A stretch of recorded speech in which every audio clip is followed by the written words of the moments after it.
हर हर महादेव। देवों के देव महादेव जी के चरणों में प्रणाम, मेरे प्रणाम स्वीकार कीजिए। माँ गौरी गणेश के चरणों में प्रणाम, मेरे प्रणाम स्वीकार कीजिए।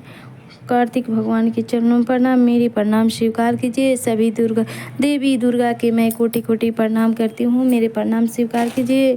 सभी गुरु भैया और दीदी के मैं प्रणाम करती हूँ, मेरे प्रणाम स्वीकार कीजिए।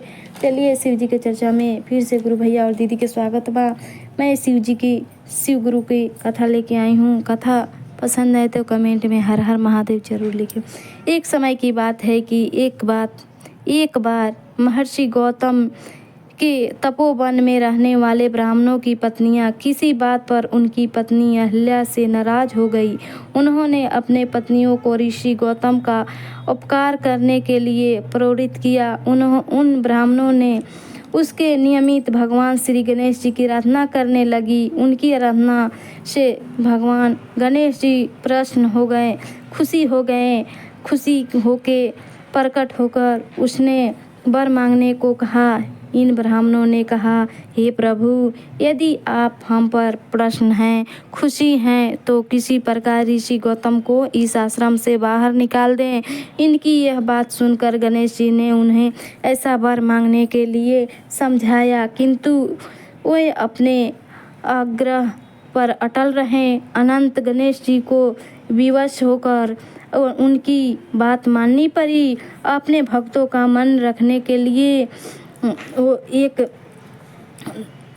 दुर्बल गाय का रूप धारण करके ऋषि गौतम के खेत में जाकर रहने लगे। गाय को फसल चरते देखकर ऋषि बड़ा नरमी के साथ हाथ में तीर लेकर उसे हाँकने के लिए लपके। उन तीरों का संपर्क होते ही वह गाय वहीं मर कर गिर पड़ी। अब तो बड़ा हाहाकार मच गया, बहुत टोले पड़ोस से हाहाकार मच गया। सारे ब्राह्मण एकत्र हो गए। गौ हत्यारा ऐसे बोलने लगे।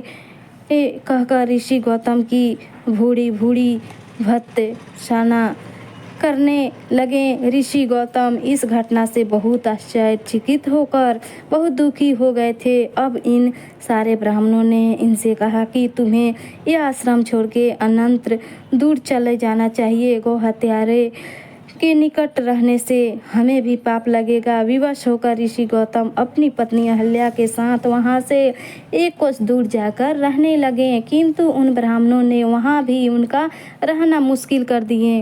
वो कहने लगे कि गौ हत्या के कारण तुम्हें अब वेद पाठ और यज्ञ कार्य करने का कोई अधिकार नहीं रह गया है। अनंत कतार भाव से ऋषि गौतम ने इन ब्राह्मणों से प्रार्थना की, आप लोग मेरे प्रायश्चित और उद्धार का कोई उपाय बताइए। तब उन्होंने कहा, गौतम, तुम अपने पाप का समर्थ सबको बताते हुए 3 बार पूरी पृथ्वी की परिक्रमा करो, फिर लौटकर यहाँ 1 महीने तक व्रत करो। इसके बाद ब्रह्मगिरि की 101 परिक्रमा करने के बाद तुम्हारी सिद्धि होगी। अथवा गंगा जी को लाकर इनके जल से स्नान करके 1 करोड़ पार्थिव शिवलिंग से शिव जी की आराधना करो। इसके बाद पुनः गंगा जी से स्नान करके इस ब्रह्मगिरि की 11 बार परिक्रमा करो। फिर 100 घरों में पवित्र जल से पार्थिव शिवलिंग को स्नान कराने से तुम्हारा उद्धार होगा। ब्राह्मणों के कथा अनुसार महर्षि गौतम वे सारे कर्तव्य पूरे करके पत्नी के साथ पुनः तल्लीन होकर भगवान शिव को आराधना करने लगे। इससे प्रसन्न होकर भगवान शिव ने प्रकट होकर उसने वर मांगने को कहा। महर्षि गौतम ने उनसे कहा, भगवान, मैं यह चाहता हूँ कि मुझे जो गौ हत्या की पाप से मुक्त कर दे। भगवान शिव ने कहा, गौतम, तुम सदैव सर्वथा निष्पाप हो। गौ हत्या तुम्हें छल से पूर्वक से लगाई गई थी। छल पूर्वक ऐसा करवाने वाले लोग तुम्हारे आश्रम में ब्राह्मणों ने दंड देना चाहता हूँ। गौतम ने कहा, हे प्रभु, इन्हीं के नियमित से तो अब मुझे दर्शन प्राप्त हुआ है।